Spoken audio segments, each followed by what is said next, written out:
Alright, so this is my first DIY project. I don't know if you've seen, but I feel like these Sherpa fleece pumpkins have been like everywhere at Pottery Barn, at Hobby Lobby, Target.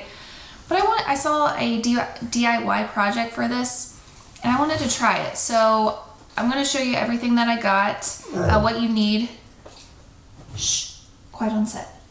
Everything that you need for this project. So first thing, you need 3 different colors of Sherpa fleece. This one was the camel, and then tan and ivory. I saw there was like a rust clay one, which would have been so pretty for like an orange, but my Joann Fabrics, this was all at Joann Fabrics, so, but my Joann Fabrics did not have that one, so I feel like these will work very well together. So the first couple things that you need, besides your fabric, Sherpa fleece, I'll put the measurements either up here or in the details of what you need for a large, medium, and small pumpkin. But you'll need your polyfill. I wasn't quite sure how many I needed, so I just bought 3 bags and we'll go from there. You'll want unicorn horns. You're going to chop off the tip of the unicorn horn, and that will be the stem of the pumpkin. Then you'll need some crazy craft glue of some sort, because you're going to take jute string and wrap that around the unicorn horn, so to keep that in place. You'll also need some burlap ribbon for the top of the stem, some upholstery string, and a tapestry needle for sewing everything together. And then the last thing would just be scissors. Now for the measurements, you could just ask one of the ladies at Joann Fabrics to cut it for you, or you can do it at home. So I'm going to show you. I bought a yard of everything, and it come to find out I can make a total of 12 pumpkins. So I'm going to show you, if you cut it this way, you'll be able to get 12 out of it. But honestly, everything cost about $40. Everything was on sale, minus 2 things. But yeah, 12 pumpkins for 40 bucks. That's a heck of a deal compared to what you buy in a store. So let's get started. So first thing I do is I measure out for the large pumpkin. I will take a Sharpie and I'll make little dots along the measurements. That way it makes it easier for me to cut along a straight line. So once I'm done cutting the large pumpkin, I then go to measure out the medium pumpkin. From there, I double the length, so that way, once I'm done cutting, all I have to do is just cut it in half, and I've got 2 medium fabric sizes. And then lastly, I measure out for the small pumpkin. Same thing, I double the length, cut it in half, and I've got 2 small fabrics. So now we're gonna start sewing the fabric together to make the shape of the pumpkin. The very first thing you'll want to do is take your tapestry needle and thread. I double mine up just to give it a little extra strength. Once you do that, you're going to stitch a running stitch along the long edge of the rectangle. So you'll put that on both sides of the long edges.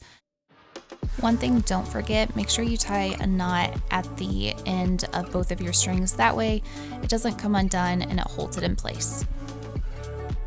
Once you've sewn the running stitch on both of the long edges, you're going to fold your fabric in half with the fluffy side facing in and stitch along the short edge. Same thing, the running stitch.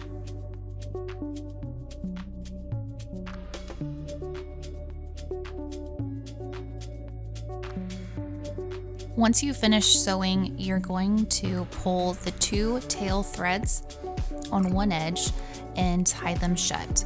This is the bottom of the pumpkin.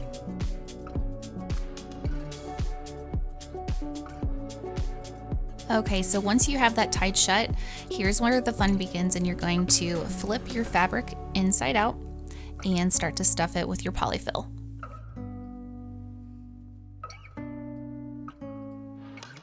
One mistake I did is with my large pumpkin, I did not fill it up enough with the polyfill.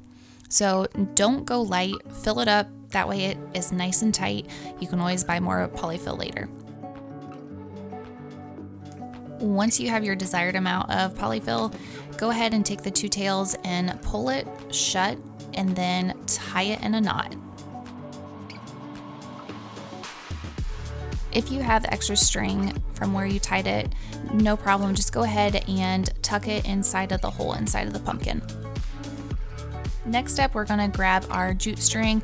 Honestly, I probably would have opted for a thicker jute string. I love that detail, but either is totally fine.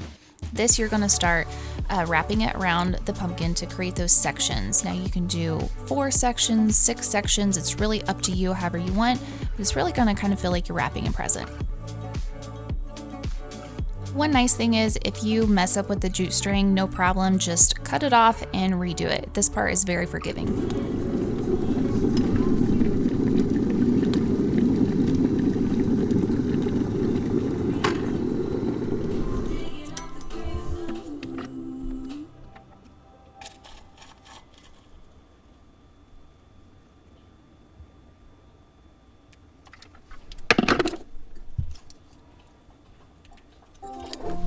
All right, I had to take a little tea break. I'd have to say so far, I think this little project is coming out pretty good.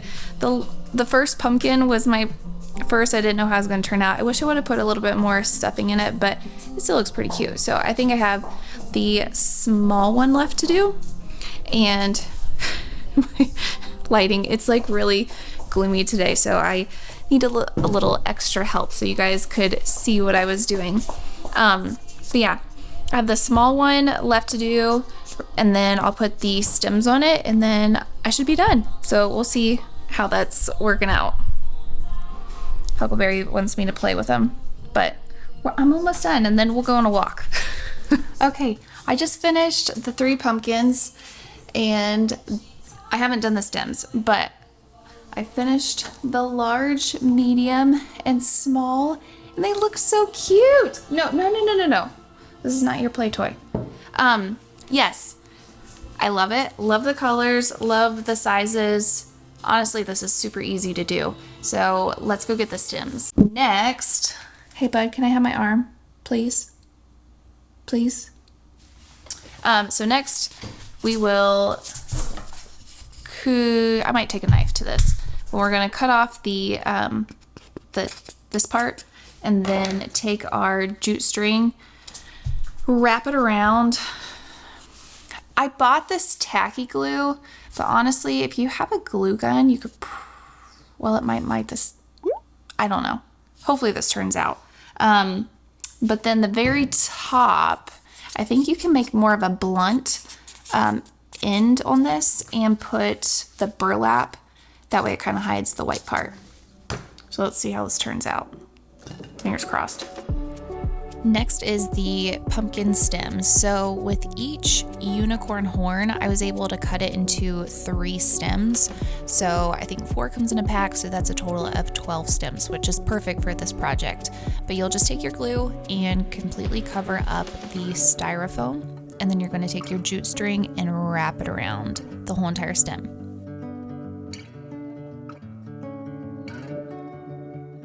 Once you're done, there should be some glue kind of oozing out of the jute string. Just take that and smooth it all down. That way you have a nice smooth stem. Okay, so as you can see, the pillows, they're done. So large, the medium, and the small, those are all done. And then the stems, I wrapped it with the jute string and then topped it with a little burlap on top, but it just needs to dry because it's pretty sticky, and I'm hoping that glue dries clear, because right now it's pretty white. From there, I'm just going to take that same glue and put it in the middle and attach it, have that dry, and then you're done.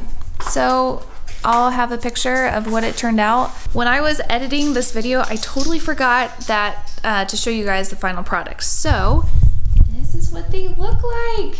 It made 3 large pumpkins, 3 medium, and then 6 small pumpkins. I already gave 2, a medium and a small, to my mother-in-law, but these are, oh hey, And if you want to see how I did the floating candles, our Halloween decoration video should be coming out soon. So keep an eye out for that. But these were the three, hi Huckleberry. These were the three pumpkins that I kept. So they turned out perfect. I loved it. This is so cute. You can use it as part of your decor next year. I think I'm gonna make extra for some family members. That way I can use up those extra pieces of material, which is great. So hopefully you liked it. I love it, and let me know if you try it. Do you like them? Yeah? Do you help? A little. You distracted me.